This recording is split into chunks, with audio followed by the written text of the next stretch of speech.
Hey, j'ai trouvé une vidéo qui m'a donné un super hack, hyper simple, pour gagner plein d'abonnés, mais genre plein, hein, des dizaines, des centaines, en quelques jours à peine, hyper facilement. T'en penses quoi? C'est vrai que ça a l'air pas mal, ces petites techniques, ces raccourcis pour booster sa chaîne. Mais avant que tu essayes, si jamais tu étais tenté de le faire, viens avec moi, je vais te parler de l'envers du décor et de pourquoi, selon moi, c'est une très mauvaise idée. Moi, c'est Caroline de La Chouette qui filme. J'accompagne les entrepreneurs, principalement des coachs, thérapeutes et praticiens d'outils qui mettent en œuvre les perceptions subtiles, à développer leur activité grâce à la vidéo. D'ailleurs, je t'ai préparé une mini formation pour booster ton business grâce à la vidéo. Pense à la récupérer, le lien est dans la description. Et si tu aimes cette vidéo, like, partage et abonne-toi à la chaîne pour ne rien rater. Quand on démarre une chaîne YouTube, on peut être tenté d'accélérer un peu les choses en appliquant des hacks, des astuces, des raccourcis qui sont proposés par certains YouTubeurs. Je le sais parce que je suis passée par là et que moi aussi j'ai été tentée de le faire. Le conseil le plus courant qu'on trouve, c'est celui qui consiste à intégrer une chaîne d'abonnement. D'après ces youtubeurs qui proposent des chaînes d'abonnement, le principe est tout simple.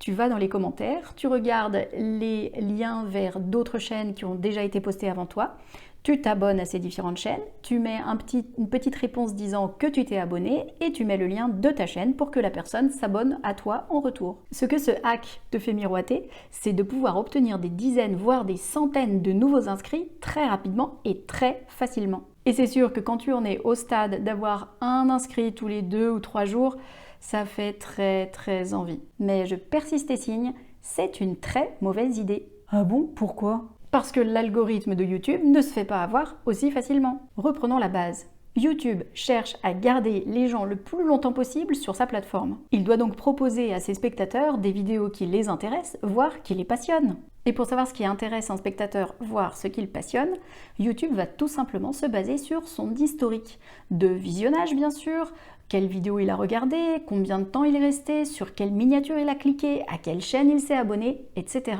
Ainsi, j'ai travaillé récemment avec une professionnelle de l'éducation canine.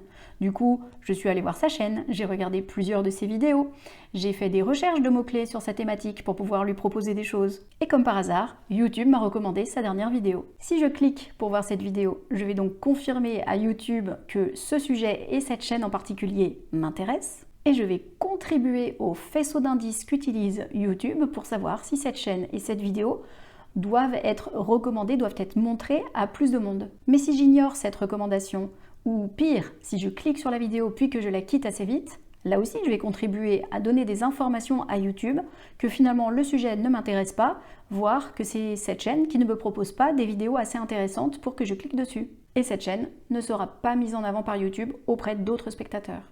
Du coup, s'abonner à quelqu'un pour répondre juste parce que la personne s'est abonnée à toi ou juste pour être gentil, c'est pas une si bonne idée que ça alors. Et non, tout simplement parce que tu envoies des signaux contradictoires à l'algorithme. D'un côté, en t'abonnant, tu dis à YouTube « Hey, j'aime cette chaîne et son contenu ». Et de l'autre, en ne regardant aucune des vidéos, tu lui dis « Pouah, en fait, ça m'intéresse pas ». Et ce que YouTube retient, c'est que cette chaîne, ces vidéos, ne sont pas si intéressantes que ça. Parce que ce qui est le plus important dans l'algorithme, c'est pas tellement que tu sois abonné à une chaîne, c'est surtout que tu regardes les vidéos de cette chaîne. Je comprends. Toi, tu ne veux pas avoir ce genre d'abonnés à ta chaîne. Tu veux pas des abonnés et qui ensuite ne regardent aucune de tes vidéos.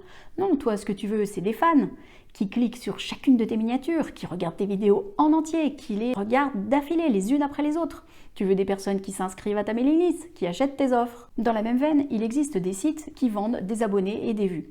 Pour une somme relativement modeste, quelques euros, tu peux faire exploser tes compteurs. Sauf que bien sûr, ces vues et ces abonnés ne valent rien. D'une part, ça va faire des pics d'abonnements, des pics de vues un peu suspects que YouTube va repérer très facilement et qui peuvent risquer de te faire bannir de la plateforme parce que YouTube sanctionne ces pratiques. D'autre part, ces vues viennent de robots et ces abonnés sont en fait des faux comptes. Aucun risque qu'ils s'abonnent à ta mailing list et encore moins qu'ils achètent tes offres. Alors pourquoi il y a des youtubeurs qui continuent de proposer ces hacks régulièrement? Parce que beaucoup de youtubeurs cherchent à augmenter leur vanity metrics.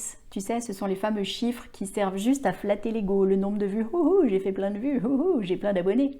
Ils ont peut-être aussi l'espoir que YouTube finisse par recommander leur chaîne et leurs vidéos à de vrais spectateurs sur la base de leur célébrité faussement acquise. Sauf que ça ne marche pas comme ça.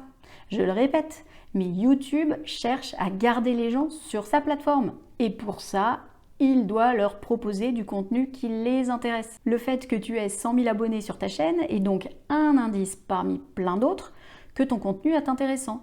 Mais c'est un indice bien moins important pour YouTube que le comportement réel de tes spectateurs face à tes vidéos. C'est d'ailleurs pour ça que certaines vidéos peuvent devenir virales, même quand elles sont sur une toute petite chaîne. Bref, si tu veux booster tes vues et faire décoller ta chaîne, il va falloir donner à YouTube ce qu'il cherche, des vidéos qui intéressent les gens. Rappelle-moi comment YouTube peut savoir ça? C'est tout simple. Si tu cliques, c'est que ça t'intéresse. Si tu regardes la vidéo jusqu'au bout, c'est que ça t'intéresse. Si tu enchaînes les vidéos de la chaîne, c'est que ça t'intéresse. Et si tu t'abonnes à la chaîne, c'est aussi que ça t'intéresse. Et tout ça, ça fait partie de paramètres de l'algorithme YouTube que je te détaille dans 2 vidéos. Je te les mettrai sur l'écran de fin, tu pourras aller cliquer pour aller les regarder. Et voilà, maintenant tu sais pourquoi ces petits raccourcis, ces hacks pour accélérer la croissance de ta chaîne un peu artificiellement, ça ne marche pas. En attendant, si tu en as déjà utilisé un, dis-le moi en commentaire avec les résultats que ça a donné, ça m'intéresse. En tous les cas, merci d'être resté jusqu'au bout. D'ailleurs, si tu es toujours là, c'est peut-être que la vidéo t'a plu, alors like, partage et abonne-toi à la chaîne pour ne rien rater. À la semaine prochaine! Dans cette vidéo, pour éviter que tu le fasses, avant de le faire. On va y arriver! S'abonner pour répondre parce que quelqu'un s'est abonné à toi ou juste pour être gentil, c'est pas une super bonne idée.